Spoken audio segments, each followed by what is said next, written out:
Bueno, pues seguimos adelante en nuestro espacio radiofónico. Saludamos al amigo Andrés Díaz Sosa. Andrés, muy buenas tardes. Hola Isidro, muy buenas tardes a todos. Bueno, pues días bonitos estos que estamos viviendo, especialmente en cuanto al clima se refiere, pero lógicamente con la prudencia del fuego que ya en Arigua ha hecho de la Parece, suya, ¿no? parece que el verano se está adelantando y las temperaturas que tenemos estos días están un poquito fuera de lo que es la etapa del año, ¿no?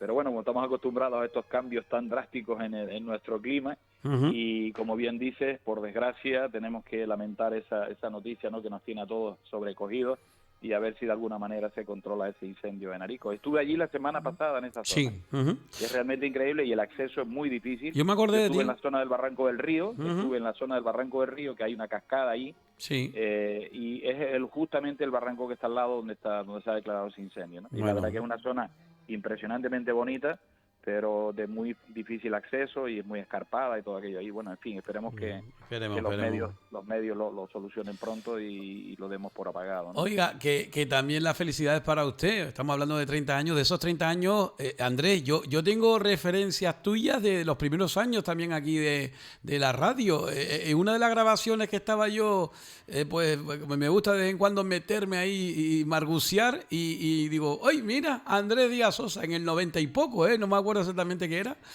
Bueno, yo Eh, antes que nada, pues yo no lo había dicho, pero antes que nada, pues eso, la felicitación a todos los profesionales que trabajan ahí dentro, y la verdad que han sido 30 años muy intensos, de trabajo y de gran buen hacer, ¿no?, por parte de lo que forman en la mm, plantilla de la radio, ¿no? Y bueno, lo que tú dijiste el otro día, que han pasado tanta gente por ahí, sí.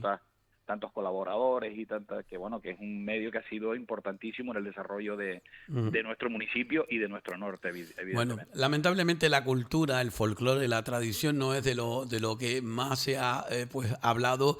Lamentablemente, por eso uno se molesta de vez en cuando se habla tanto de política, se habla de que sí esto, que sí lo otro, y nosotros lo único que hemos hecho siempre es con los diferentes proyectos donde hemos estado, y que por cierto ha estado Andrés en todos, ha sido precisamente hablar del pueblo y de las cosas Sí, del pueblo. Y claro, quizás a lo mejor efectivamente. no como el deporte, yo se lo digo a José Manuel, la verdad que el deporte habrá el deporte ese élite y que tú denunciaste el otro día con respecto al tema de lo que cobran las grandes estrellas, pero lo que es decir el deporte de base y demás, oye, a José Manuel la han reconocido, no a la persona me refiero solo, sino a lo que es Sí, en sí el trabajo, ¿no?, de la el gente, ¿no? trabajo y la En, manera que se ha hecho el trabajo en también, ¿no? cultura es muy difícil, y de hecho incluso, bueno, yo que tengo tanto por dos de los grandes como es Iga y también Tigaray, ese reconocimiento, bueno, da la impresión como que bueno, que tienes que estar margunciando, ¿no? Pero oye, hay un regusto muy bueno a seguir con ello, y por supuesto hasta que el cuerpo aguante. Oiga, no sé, otros 30 no Sí. creo, pero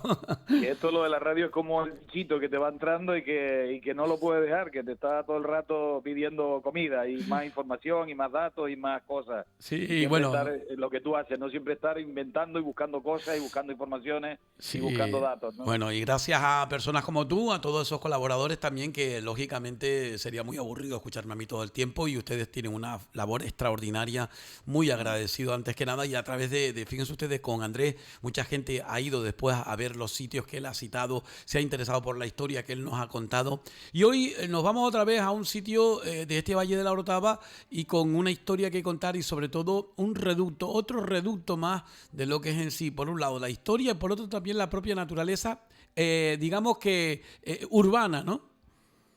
Sí, porque era, digamos que donde hoy están esos magníficos jardines, que son una auténtica gozada disfrutar de ellos y pasear por ellos, porque además está en un entorno, en un enclave importante, dentro del propio casco del municipio de La Orotava. Es lo que realmente era una finca de frutales, y al final se convirtió aquí en un vergel y en un auténtico, digamos, un auténtico monumento. Hoy en día es visitado por cientos y cientos de personas. Hablamos ni más ni menos que los jardines del Marquesado de la Quinta Roja. Para que todo el mundo sepa o se oriente dónde están esos jardines, pues están, digamos, como diría yo, pues en uno de los laterales de lo que es el Liceo de Tahoro, ¿no? Su entrada es, pues se puede entrar desde allí, a través de la subida esa por un lateral del Liceo de Tahoro, Ujú. y también se puede entrar, pues su puerta principal está en la calle esa que baja, donde está la famosa tienda de los dulces de Egon, ¿no? Sí. Pues también tiene un acceso por ahí para adentro para llegar a eso que son conocidos actualmente como los Jardines Victoria, ¿no? Ujú. Bueno, pues una zona, un reducto, sobre todo a mí lo que me llama la atención cuando he estado allí, he estado en varias ocasiones, e incluso se han celebrado allí elecciones de reina, ha habido todo tipo de Sí, eventos, ¿no? Yo sí, grabé un sí, sí, programa de televisión, creo también recordar allí, y te puedo decir ahí que sobre todo es dentro de la propia, fíjense ustedes, está en el corazón de la urbanidad villera y sí, es sí, sí, una tranquilidad, es un momento total. de conexión con, con los jardines, con el trabajo también, obviamente. Es una naturaleza condicionada a lo que el hombre ha hecho con ella, ¿no? Efectivamente. Tengamos en cuenta que aquello era realmente era una finca, hablaban incluso, yo he leído algunos historiadores, que era una finca de frutales y la marquesa, en aquel entonces, la marquesa de la Quinta Roja, que se llamaba doña Sebastiana del Castillo, tiene un problema su hijo, que su hijo se llamaba Diego Ponte del Castillo, que nació el 15 de abril de 1840, fallece justamente un 5 de abril, fíjate, nació el 15 y murió un 5 de abril también, pero en el año 1880. Y falleció en Garachico, Ujú. curiosamente. Entonces esta señora, este hombre, al parecer don Diego Ponte del Castillo, tenía mucha relación en aquel entonces con una sociedad de masonería. Entonces, este tipo de relación hace que el obispo en ese entonces de la diócesis de aquí de Tenerife no permita su enterramiento en el panteón familiar que esta gente tiene en el cementerio. Y entonces dice que lo tienen que enterrar en una zona del cementerio que estaba dedicada a los no católicos. El párroco de la Concesión en ese momento es don José Borges Acosta. ¿Y qué pasa entonces? Bueno, pues esta señora trasladan, este señor, como dijo, fallece en Garachico el 5 de abril y el día 6 lo trasladan a La Orotava. Y entonces esta señora empieza a hacer los trámites para enterrarlo en el panteón familiar que tiene la familia ahí en el cementerio. Ujú. Al tener la negativa por parte de eclesiástica, esta señora se sintió de alguna manera humillada, ¿no? Y entonces lo que hace esta marquesa es manda a construir un mausoleo que con la idea de enterrar ahí en ese mausoleo a su hijo, ¿no? Y genera un mausoleo. Y lo curioso es que en todo este tema, en todo este trámite, lo curioso es que la orden esa, la denegación esa para que pudiera ser enterrado en ese panteón familiar, la desisten, es decir, y al final le autorizan Mm. a esta señora que entierre a su hijo en el panteón familiar y ese monumento queda hecho ahí.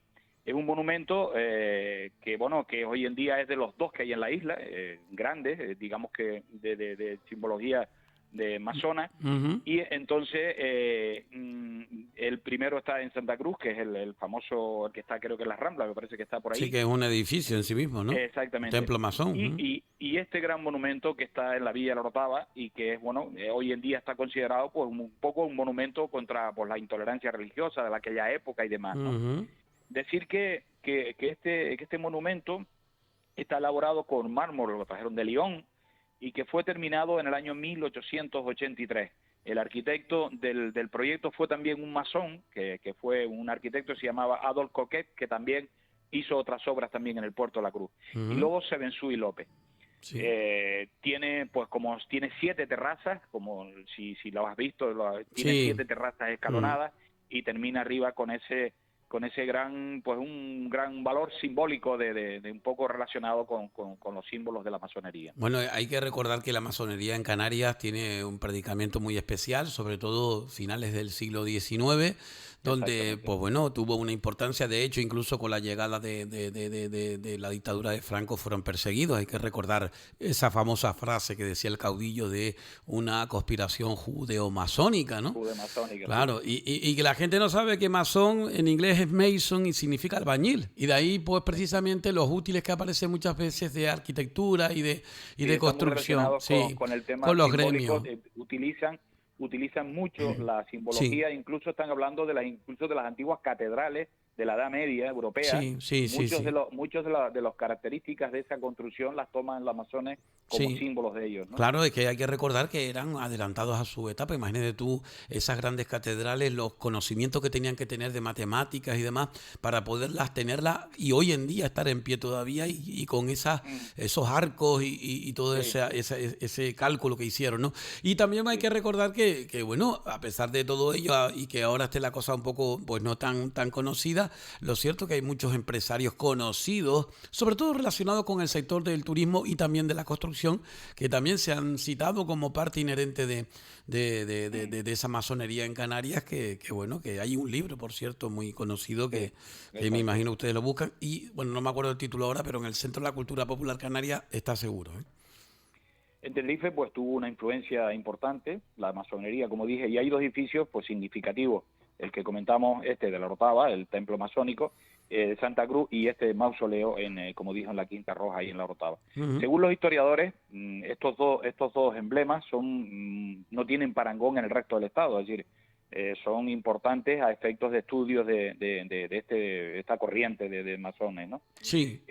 Aparte, luego hay otra cosa curiosa que citan muchos historiadores y que realmente algunos están diciendo de que se necesita un estudio más en profundidad, y se cuenta que la Orotava tiene un rico y desconocido patrimonio que Ujú. está vinculado a esta sociedad antaño que era secreta, y que en sus calles se esconden muchos símbolos que los pasan desapercibidos, los vemos como en las fachadas de las casas y demás, y por lo visto hay muchos historiadores que dicen que falta Ujú. todavía un estudio riguroso de las grandes calles, de las Totalmente grandes, de acuerdo. digamos, viviendas que existen en la Orotava, que Ujú. era realmente de los potentados de la época, ¿no? Sí, totalmente de acuerdo. Además que conocemos el trabajo de varias personas, entre ellas Javier Lima, que está a medio Mm, camino entre Los Realejos y la Orotava, al igual que Germán también, Rodríguez Cabrera. Hay mucha gente que está interesada en el mm, patrimonio. El amigo Juan Manuel Reyes Cornejo con nosotros también a menudo bebe de esa fuente y no hay duda de que es un recurso. Ahora, si por algo yo alabo a la Villa de la Orotava, además del cuidado extremo que ha tenido siempre con su patrimonio cultural, lo que y patrimonio me refiero de edificaciones, que incluso mm, está propuesta, ¿no? Hay que recordarla, para hacer patrimonio también material de la humanidad, sí.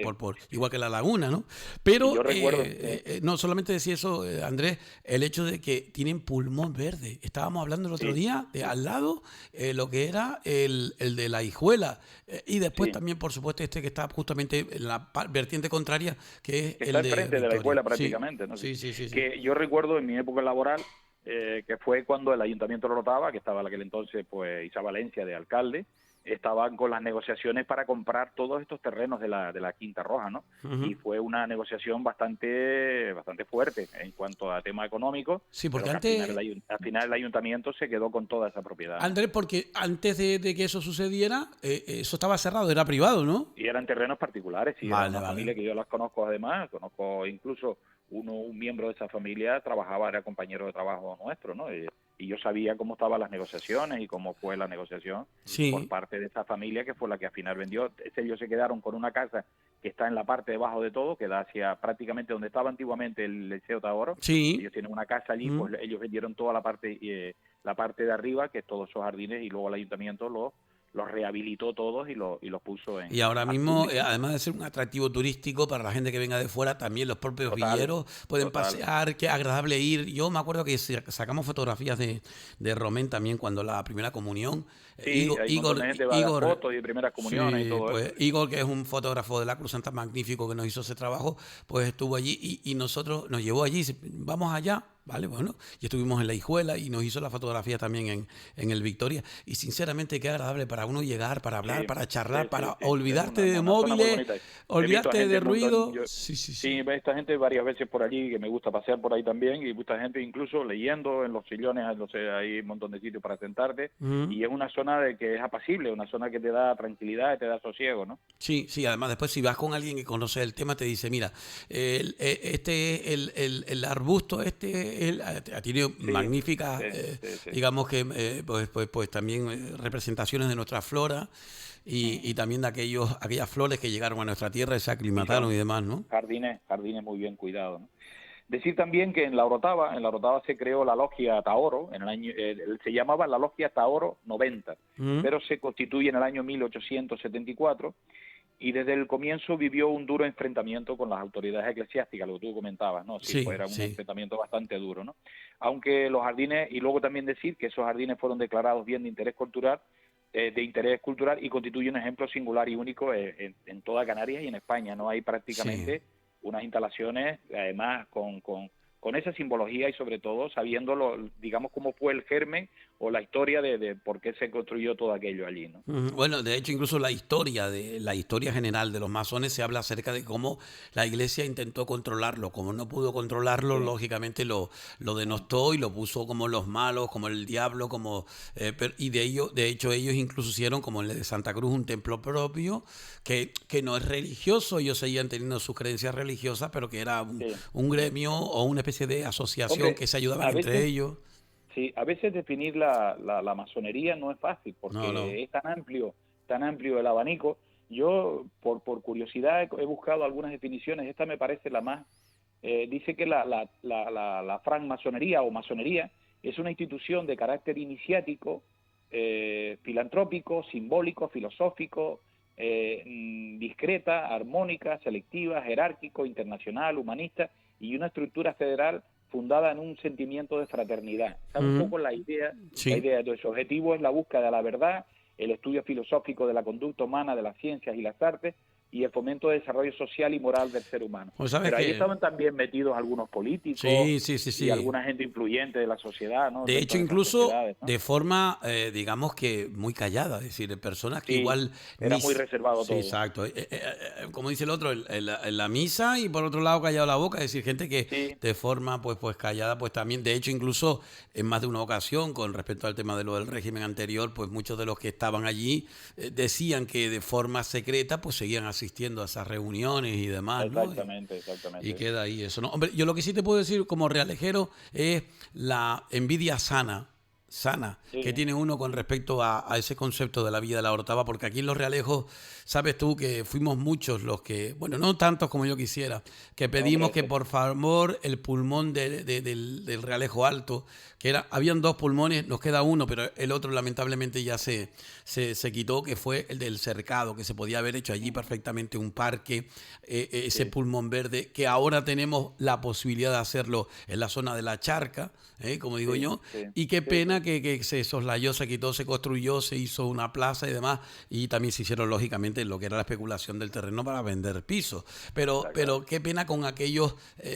ejemplar de Araucaria que está allí, y bueno, y con lo que yo puse. Lo que está claro, Isidro, y en eso coincidimos, de que las ciudades, las urbes, los núcleos Necesitan, importantes sí, de población, es necesario y fundamental el tener una zona de esparcimiento, una zona verde, una zona totalmente. de eso, de sosiego, de tranquilidad, donde pueda la gente pasear y donde pueda, y encima tenemos, por desgracia nuestra, ¿no? De que tenemos un municipio bastante accidentado en cuanto a la orografía, ¿no? Es decir, Bueno, tenemos calles que son muy sí. empinadas y tenemos...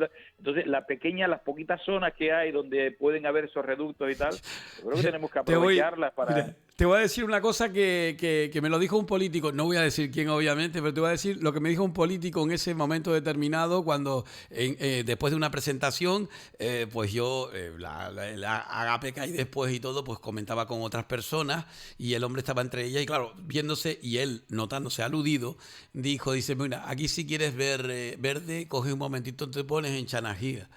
Y yo lo miré y le También, pues dije, también es verdad, ¿eh? También es verdad. pero también te digo una cosa, a ver, siendo sincero, tú a la gente la mandas para el monte y terminas con el monte en 2 días.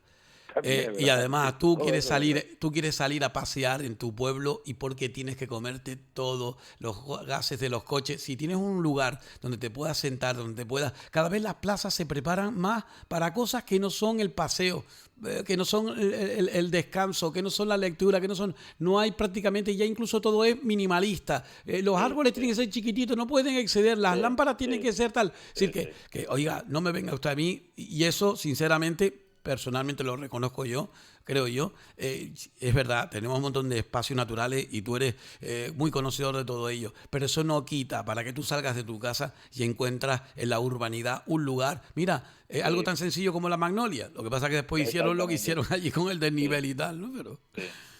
Pero hay que ser por lo menos constantes en la idea esa de que si hacemos 10 viviendas, por lo menos tener la preocupación de cuando crezcamos esas 10 viviendas hay que sembrar, aunque sea unos 10 pinitos, ¿no? O sí, 10 arbolitos, ¿no? Porque que sea algo más o menos similar. Lo que no podemos es ser cemento, cemento, cemento y más cemento y asfalto y olvidarnos sí.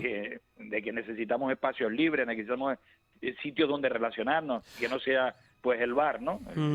Eso es importantísimo. Oye, Andrés, si quieren ir a ver el jardín, me imagino que tendrá un horario normal, ¿no? Un horario... Sí, tiene horario normal, la entrada es completamente gratuita, el acceso, como dije, es por ambos lados.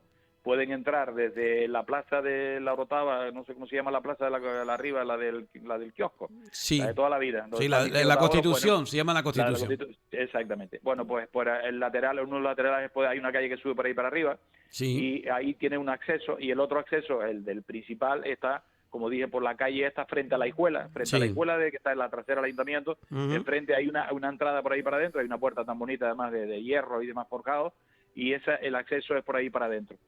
Decir también que la masonería aquí en Canarias puede considerarse como la pionera en el contexto de la orden en España, y la primera conocida fue como se llamaba la logia escocesa de San Juan, conocida por los comendadores del Teide, y tuvo lugar el 16 de diciembre de 1816. Y una cosa curiosa, se conservan algunos documentos, entre ellos hay un documento importante que es por lo visto el cuadro de la logia, lógico se llama, que fue de 20 de mayo de 1817, y por lo visto está muy bien conservado. Y la mejor época de la época de la masonería aquí en Canarias es los años 1870, fueron por dos motivos importantes: el origen de los talleres masónicos en 4 de las 7 islas, es decir, se crean talleres y se crean zonas dedicadas a la masonería de las 7 islas, en 4 se hacen, y por supuesto el número y la calidad, claro, estamos hablando de todas, eran gente aristócrata, gente con mucho poder, y sobre todo también algunos políticos. Luego ya hay una época importante que fue en el año 36, ahí ya, como dije, apareció el golpe de Estado y la persecución acabó con la masonería, incluso algunos fueron perseguidos, ¿no? Sí, no, y desaparecen en España, aunque ahora, como tú decías también en el principio, han vuelto un poco a reaparecer algunos, pero son sociedades, como dije, muy, muy secretas, y llegar a acceder a ellas es muy complicado. Yo estaba haciendo, tú estabas hablando, yo estaba haciendo esto a la cámara para que la gente lo vea, un triángulo, porque hay que recordar, es uno de los símbolos, el triángulo con el ojo dentro, ¿no? Que también tiene reminiscencias también, como digo, cristianas, junto con los útiles, no sé, hay una especie de tenaza, una planilla, ¿no? Una plana estas que son para el cemento, sí que hay varios elementos que están ahí, un martillo, de todo eso, ¿no? Pues muy bien, Andrés, conociendo más nuestra tierra y especialmente que invitar a la gente a que además de ese recurso natural tan grande que tenemos en Tenerife, una isla tan pequeñita y que tiene tantos recursos naturales, que ojalá que el fuego, como digo... Y esos rincones, esos rinconcitos que no le damos importancia, a veces dice, oye, ¿dónde vamos a pasear?